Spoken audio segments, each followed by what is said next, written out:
The man who walked into Crestline Athletic Club at 7:14 on a Tuesday morning didn't look like anyone worth noticing. He came through the revolving door off Michigan Avenue the same way everyone else did.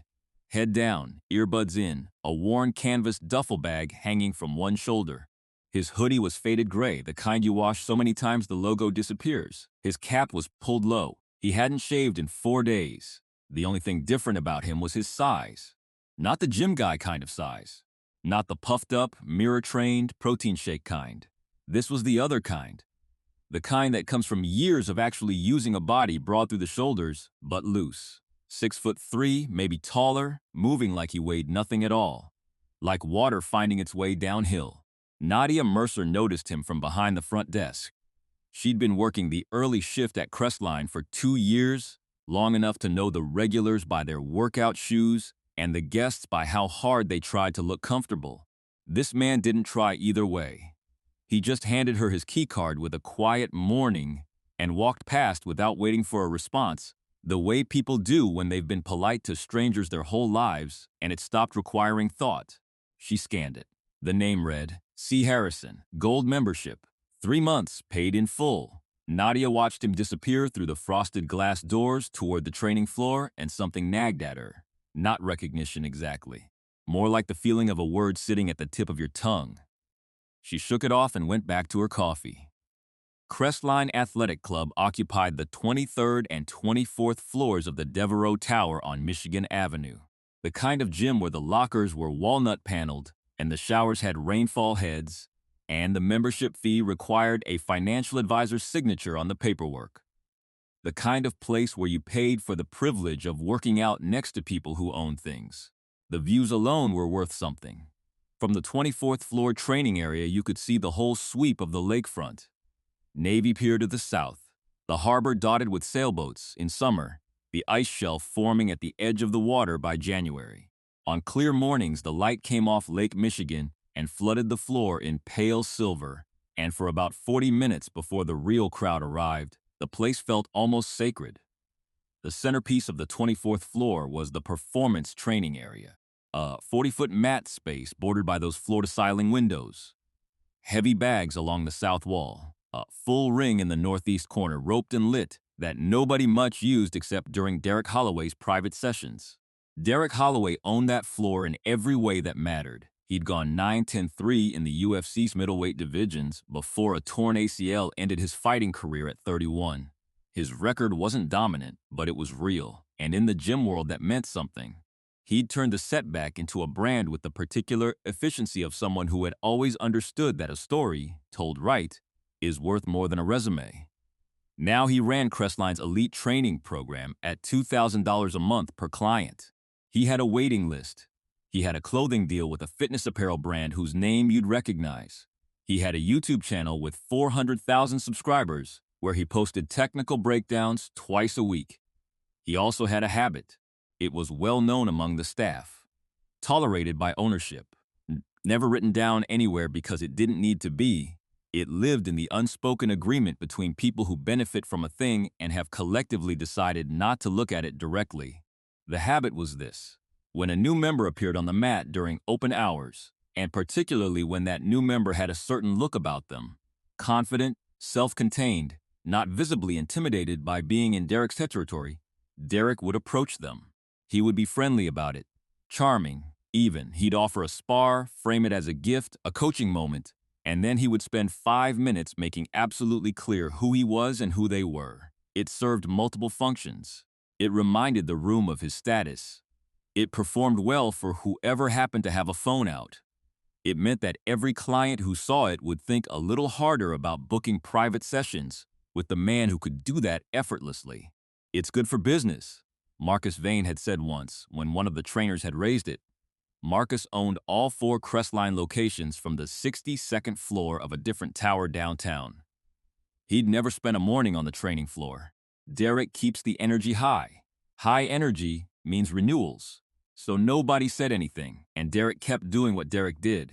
He had no way of knowing, walking in that Tuesday morning, that the man in the faded gray hoodie would be the one that unraveled everything. The man found a corner of the mat and started his warm-up alone. No fanfare, No eye contact with the other members stretching nearby. He worked through a sequence that was quiet and precise. Shoulder rotations, hip circles, a controlled low squat that held for 30 seconds longer than it needed to. His movement had a quality to it that was hard to name at first. Not stiffness, not fluidity exactly. Economy. Like every motion had been stripped down to only what it required. Nadia had followed him up after her shift handoff. She wasn't entirely sure why. She stood near the smoothie station pretending to check her phone, watching him move. That nagging feeling had come back stronger. He shadowboxed for about 4 minutes. Nothing flashy, no big swings. But here was the thing that made two members near the free weights stop their conversation entirely. Between combinations, he was absolutely still. Not resting still. Alert still. The particular stillness of someone who has spent years learning that the space between movements is where everything actually happens. Most people in a gym, when they stop moving, fidget. They shift weight, they look around, they reach for their water. This man just stopped. Like a switch had been flipped.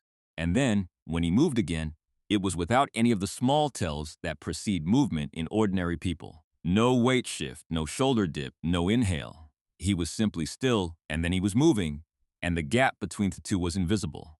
One of the members near the free weights leaned toward the other and said something quietly. The second one just nodded, eyes still on the corner of the mat. There was something else. At one point, the man paused his shadow work, walked to the heavy bag along the south wall, and placed one open palm flat against the leather, not to hit it.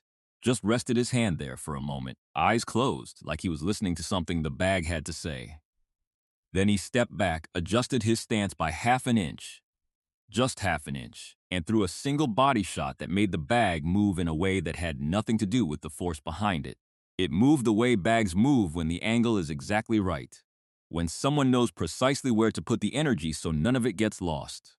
He picked up his water bottle and rolled his neck. That was when Derek Holloway walked in. He came through the door the way he always did. Loud entrance, clean white compression shirt, headphones around his neck like a lanyard. He scanned the floor the way a man scans a room he believes he owns. His gaze moved across the ellipticals, past the cables, over the members doing their own quiet work, and then stopped. On the corner of the mat, on the new guy in the faded hoodie, Derek tilted his head, watched him a moment. Then his mouth pulled into a slow smile. Hey. He crossed the floor in 8 steps. Hey, big guy. The man glanced up but didn't stop moving. You train? Derek asked. Not a question exactly, more like a test. Little bit. Australian accent. Easy. Like he was commenting on the weather. Derek grinned.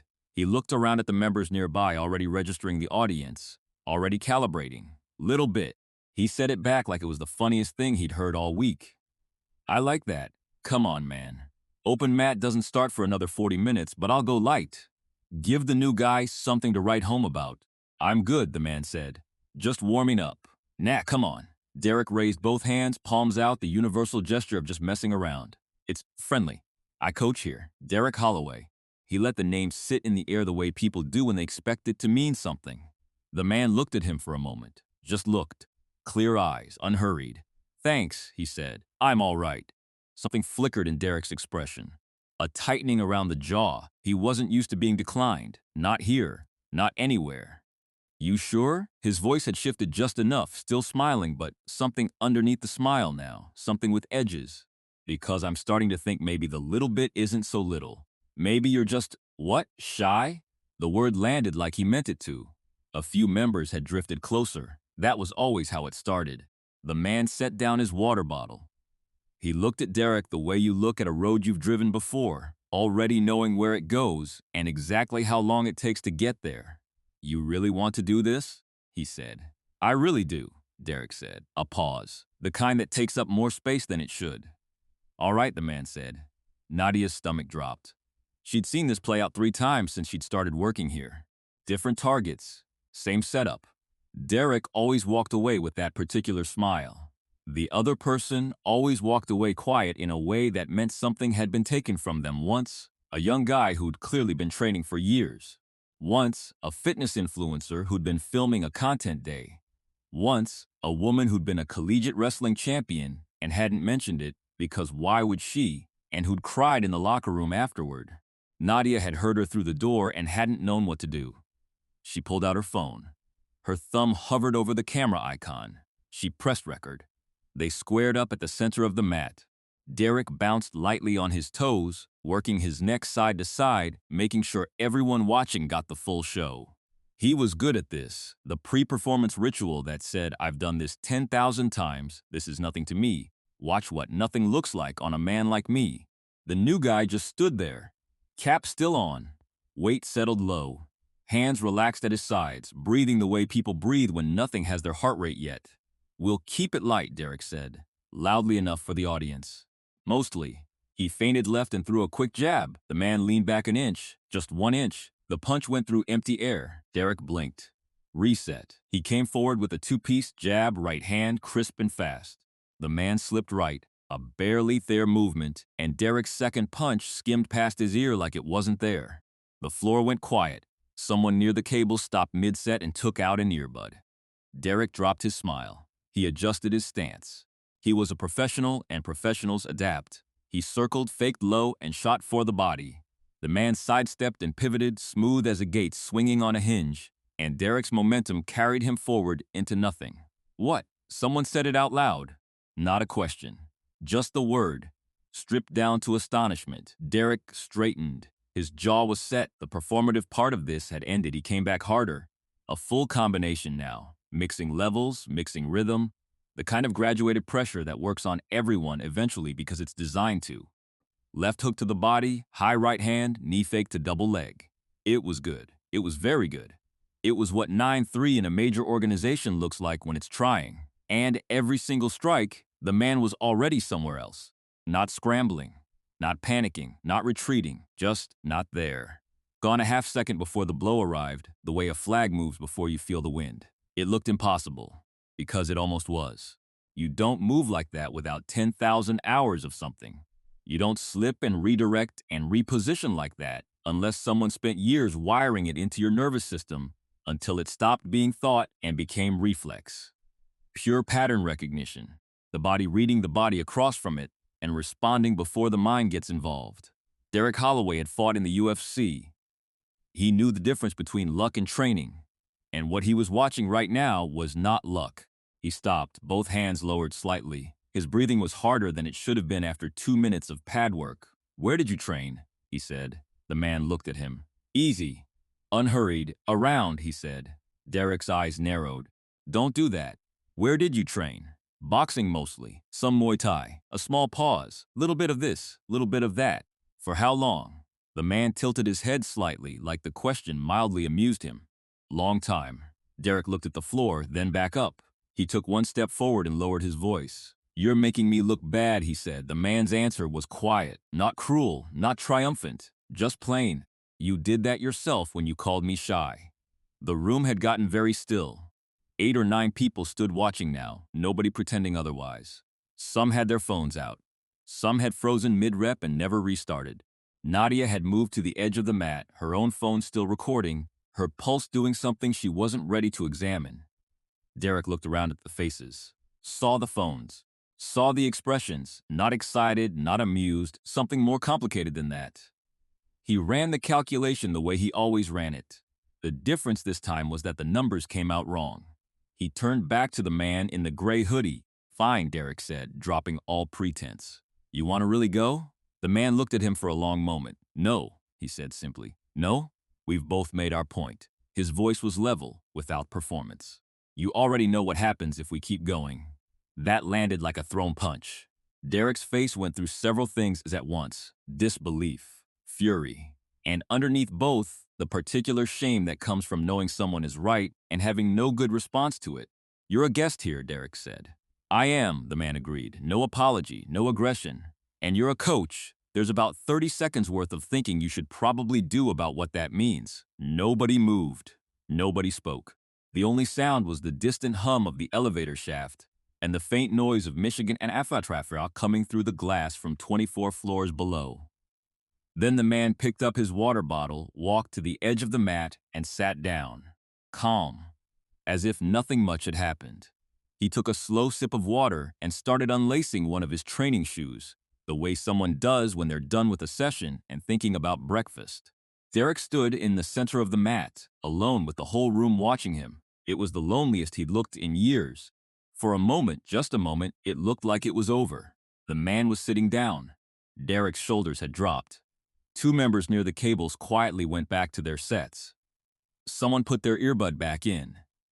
The room seemed to collectively decide that whatever had just happened was finished, that the air would go back to normal, that this was the kind of thing you'd talk about at lunch and then forget. It wasn't finished. Nadia ended the recording. 47 seconds. She looked at the clip and stayed very still for a moment. She looked back at the man sitting calmly at the edge of the mat. The cap was still low, but he'd shifted, and the angle of the light caught his jaw, his profile, and something clicked into place in her brain like a key turning a lock. Her mouth opened. She looked down at her phone, looked back up. She did not say anything. She did not approach him. Instead, she very quietly walked back to the front desk, sat down, and spent the next several minutes staring at her screen with the particular expression of someone trying to decide what to do with something they've just learned. By the end of 10 minutes, she was 90% sure. By the end of the day, she would be certain. The man who'd registered as C. Harrison was Chris Hemsworth. She didn't post the video. She sat with her phone on the desk and thought through what 47 seconds would do if she sent it to the right account, the right page. It would be significant. The view count alone would be something she'd never get close to again. But she thought about the way he'd walked in that morning. The cap, the worn hoodie, the deliberate ordinariness of it. She thought about the fact that he'd been here 2 weeks already, 2 weeks of early mornings and quiet sessions and the same nod at the desk, and had never given anyone a reason to look twice. He hadn't come here to be Chris Hemsworth. He'd come here to train. She put her phone in her bag. That afternoon, she sent the clip a person, not a journalist, not a fan account, one of the members who had been standing at the edge of the mat, a trainer at another gym across town, someone she trusted to understand what she was showing him without needing to be told what to do with it. She wrote, "I think someone should know this happened here. Not who he is. What happened?" He replied an hour later, "I know who that is. Do you want me to sit on it?" She thought for a long time. Then she typed, "No, but let it find its own way." It found its way at 4:47 the following afternoon when someone else, not her contact, someone she'd never identify, posted 47 seconds to a Chicago fitness forum. The comments started slow, then picked up. "Is that Derek Holloway getting embarrassed? That's definitely Crestline. I recognize the windows. Wait. Does anyone else? Am I crazy?" Then someone posted a screenshot. A still from the video beside a photograph from somewhere else. The same jaw, the same broad shoulders, the same way of standing that somehow communicated height even through a grainy crop. That is Chris Hemsworth. Within 6 hours, the post had 20,000 views. By 9 that evening, it had been picked up by 2 entertainment outlets and a sports blog. By morning, it was everywhere. Marcus Vane saw it on his phone at 6:52 a.m. in the kitchen of his Gold Coast penthouse, while his espresso machine made the sound it made every morning. He watched the video twice. Then he called Derek. Derek didn't answer. He called again. This time the line connected, and Derek's voice came through tight and careful. The voice of a man who'd already been awake for an hour reading the same articles. "I know," Derek said before Marcus could speak. "You challenged a guest," Marcus said. "Flat and precise. On video. In our facility. And that guest is Chris Hemsworth. I didn't know. That is not the point." A pause. "The point is that this is what the next 3 days look like now. I need a statement by 8. And Derek, I have to protect the business." A silence stretched between them. "You're going to let them make it about me," Derek said. "I'm going to issue a statement saying that the conduct does not reflect Crestline's values and that we are reviewing our training program protocols." 3 seconds. "That's it?" Derek said. "That's it," Marcus said. "I'm sorry." He hung up. Derek sat in his car in the parking structure beneath the Devereaux Tower for a long time. He read the statement when it went out at 9:17 a.m. Carefully worded. Commitment to a respectful environment. Review of protocols. It did not use his name, but the structure of the language made unmistakably clear who the review would concern. He sat with it. He thought about the man in the gray hoodie, the way he'd stood on the mat and hadn't needed to say anything beyond what was exactly true. He thought about what he'd said.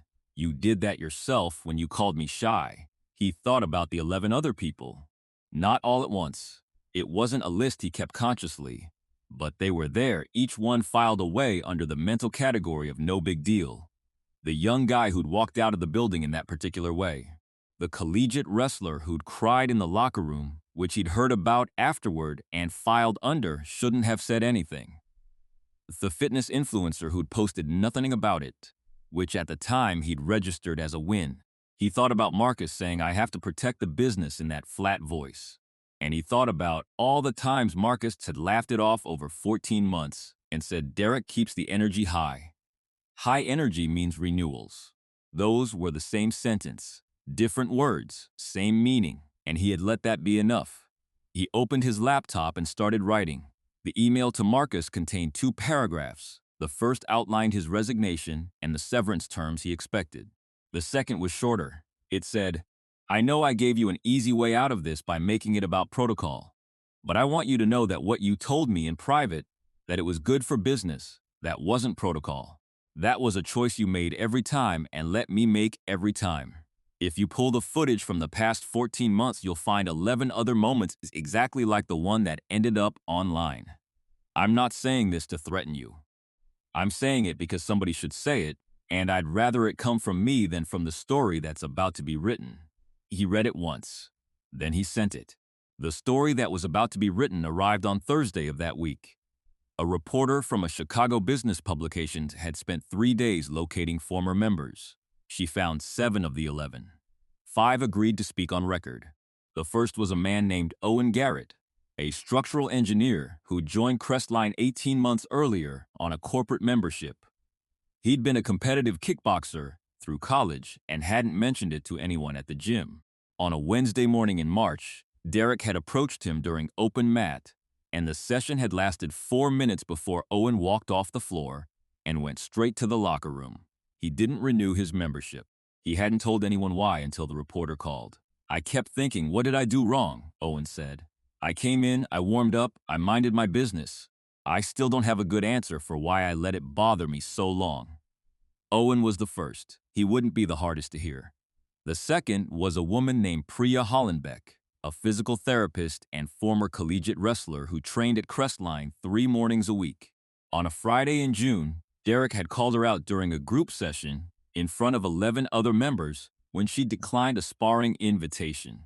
He'd said, loud enough for the room, that she should try a beginner's class instead if contact made her nervous. She wasn't nervous. She had been polite. The distinction in that moment hadn't mattered. She'd stood there for a long 3 seconds while the room decided whether to laugh. 2 people had. She'd finished her session and driven home and sat in her car in her building's parking garage for 22 minutes before going inside. She'd never told anyone until now. "I didn't think anyone would believe it was that bad," she said. "It was a gym. I know how it sounds." What made the third account different wasn't what happened to him. It was what he chose not to do when he had the chance. The third was a man named Caleb Whitmore, a personal trainer at a competing facility who'd used a Crestline guest pass in September to run some clients through the equipment. He had watched Derek's approach from the beginning, had seen him single out a member, had recognized the pattern immediately, had thought about saying something 3 separate times, and had said nothing each time. He'd told himself it wasn't his place. He'd told himself it wasn't that serious. When the reporter reached him, he was quiet on the phone for a while before he spoke. "I watched it happen, and I went back to what I was doing," he said. "That's the part I keep thinking about. Not what Derek did, what I didn't do." He was willing to go on record, I said, because the man in the gray hoodie had walked into the same room and hadn't looked the other way. That seemed like the minimum he could do. The story ran the following Tuesday under the headline, "The Culture at Crestline's Flagship Location. 5 members describe a pattern of targeted intimidation condoned by leadership." The reporter had also obtained, through a source she declined to name, the text of Derek's email to Marcus Vane, specifically the second paragraph. Marcus Vane read the published story at 8:11 a.m. in his penthouse. He read it straight through. Then he set his phone face down on the kitchen counter and stood at the window looking out over the lake for a long time. Not calculating a response, not drafting a statement in his head, just standing there with the weight of it. He thought about the 11 names. the ones in the article and the ones that weren't. He thought about Priya Hollenbeck sitting in her parking garage for 22 minutes. He thought about Owen Garrett asking himself what he'd done wrong. He thought about the specific morning he'd told Derek it was good for business. He could remember it exactly. Derek had been in his office with a question about a member complaint, something vague, and Marcus had brushed it aside with a line he'd used in other contexts because it was always technically true. High energy means renewals. He'd believed it enough in that moment that it hadn't felt like a choice. That was the part that sat heaviest, that he hadn't needed to try very hard to look away. It had happened the way most quiet failures happen, not with a decision to do wrong, but with a decision not to look closely enough to see it clearly. He issued a statement, then a second one when the first didn't hold. Neither one helped much. By the end of the month, 2 of Crestline's 4 corporate partnership agreements had been withdrawn, a fitness technology offer and a sports nutrition brand, accounting for $340,000 in annual contract value. The flagship location's membership renewals fell 31% compared to the same quarter the prior year. The Illinois Department of Labor opened a preliminary review of Crestline's workplace conduct policies following a formal complaint filed by 2 of the 5 members who had spoken to the reporter, a process that, even if it went nowhere, would sit in the company's public record for years. Marcus convened an all-hands meeting, which several staff members described afterward as uncomfortable but real. He stood in front of the people who worked for him and said the things he'd been avoiding for over a year, that he had failed to protect the environment he was responsible for, that he had made a calculation and the calculation had been wrong, that he was sorry. He said it without a communications director standing next to him. Something about that mattered. The outside consulting firm he brought in for the culture review stayed 4 months. Their report ran 43 pages. Marcus implemented 31 of the 47 recommendations. The other 16 were still being worked through. Slow, messy, real. The man registered as C. Harrison completed his 3-month membership quietly. He showed up most mornings at 7:14, worked his sessions alone in his corner of the mat, nodded at the staff when he passed, and left. He never mentioned what had happened. He trained with the same deliberate economy he'd walked in with on the first day. Nothing extra, nothing wasted. Everything in its right place. Nadia saw him nearly every morning for 10 weeks. On his last day, he stopped at the front desk on his way out. He set his key card down and said he was heading back to Australia. They'd wrapped the production that brought him to Chicago, and the surf had been calling for long enough. He said the gym had good bones. The kind of place that could be something real if the people running it stayed honest about what they were trying to build. She said she hoped it would be. He picked up his duffel bag and walked to the elevator. When the doors closed, Nadia stood at the desk in the particular quiet that settles when someone leaves a room and takes something with them you can't quite name. She looked at the key card on the counter. C. Harrison. She thought about the morning it had started. The way he'd stood there while Derek threw everything he had, and the way he'd stayed absolutely still, and the way the most devastating thing he'd said all morning had been delivered in the same tone you'd use to ask for directions. She thought about the email he'd sent 2 days later, short and plain. For what it's worth, you should have. Like he'd thought it through and decided she deserved to know he wasn't angry about it. She thought about Priya Hollenbeck sitting in her car for 22 minutes. She thought about Owen Garrett asking himself what he'd done wrong. She thought about Caleb Whitmore watching it happen and going back to what he was doing. And then, months later, deciding to say something after all because one man he'd never met had walked into a room and not looked the other way. She put the key card in the return tray and went back to work. The banner went up in the training area 6 weeks later. Small, navy background, clean white letters. Marcus Vane had approved it personally, which surprised some people and didn't surprise others. It read, "Every person who walks through this door deserves to train with dignity. That standard does not require an audience." Claire Dawson, one of the junior trainers who'd been on the floor that Tuesday morning, stood in front of it before the first session started. She thought about the man in the gray hoodie for a long time. Not the fighting part. What stayed with her was the moment after, when he'd picked up his water bottle and sat down at the edge of the mat as if nothing much had happened. Not deflated, not triumphant, just done. ready to move on, not needing the room to agree with him about what had just occurred. She thought about what strength looks like when it isn't performing for anyone. Then she tied up her trainers and went to work.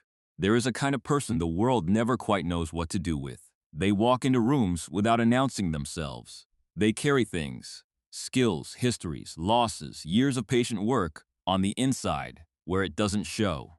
They are easy to miss. They are easy to dismiss. And they are the ones, when a moment arrives that requires it, who show you the distance between power that needs a crowd and strength that doesn't. Derek Holloway paid a price for his lesson. He paid it in the ways that are easy to measure: the resignation, the coverage, the months of starting over somewhere new. But in the email he sent before he left, he chose to be honest about what he'd been part of. He named it plainly and sent it knowing Marcus wouldn't thank for it. That costs something.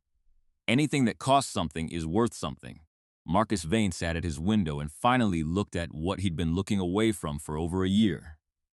He made things harder on himself by telling the truth, and then he did the slow, uncomfortable work of trying to do differently. Not perfectly, not all at once, but he kept going. That matters too. There is no clean ending to a story like this. But there is a question that lives inside it. Quiet and persistent, the kind you carry with you long after the story is over. What do you do when you have the power to make someone feel small? When no one would blame you for it? When the business case supports it? When the audience is already watching? What you do in that moment is who you are. The man who walked out of Crestline Athletic Club on a Thursday morning, canvas bag over one shoulder, already thinking about the surf back home. He'd known this for a long time. He'd learned it in 100 rooms where someone had looked at his size and assumed he needed to be challenged. He'd learned it in early mornings and long training sessions in dusty gyms in Sydney and Melbourne and Byron Bay, in the years before anyone knew his name. He'd learned it from coaches who taught him not by what they said, but by what they chose not to do when they could have done otherwise. He'd learned it for the first time, really learned it, on a beach in New South Wales when he was 19 years old and barely knew what he was doing with his hands. An old Muay Thai coach named Pat, short, weathered, not unkind, had watched him spar for 40 minutes one afternoon and then sat beside him on the sand and said nothing for a while. Finally, Pat had said, "You're still fighting to prove something. That's the last thing you want to be doing. Fight to understand. Everything else is just noise." He'd thought about that line more times than he could count. In training camps and on film sets and in hotel gyms in 12 different countries. He still thought about on Tuesday mornings in Chicago, alone in a corner of a 40-foot mat while the lake light came through the windows and nobody was watching. He still thought about it when a man in a white compression shirt crossed the floor and called him shy. That is the lesson that doesn't fit on a banner. It lives only in the space between what you could have done and what you actually did. If you carry that space with you, honestly, without flinching, you carry something worth more than a record or a ranking or a name anyone would recognize. You carry the thing itself. And that is all it ever needed to be. If this story stayed with you, if you've ever walked into a room and been underestimated, or if you've been the other person and had to decide what kind of man or woman you were going to be, tell us about it in the comments. We read every single one. And if you believe real strength shows itself most clearly in the moments when nobody's watching, share this with someone who needs to hear it today. Hit subscribe. The next story is already waiting. This is a fictional dramatized story created for educational and inspirational purposes.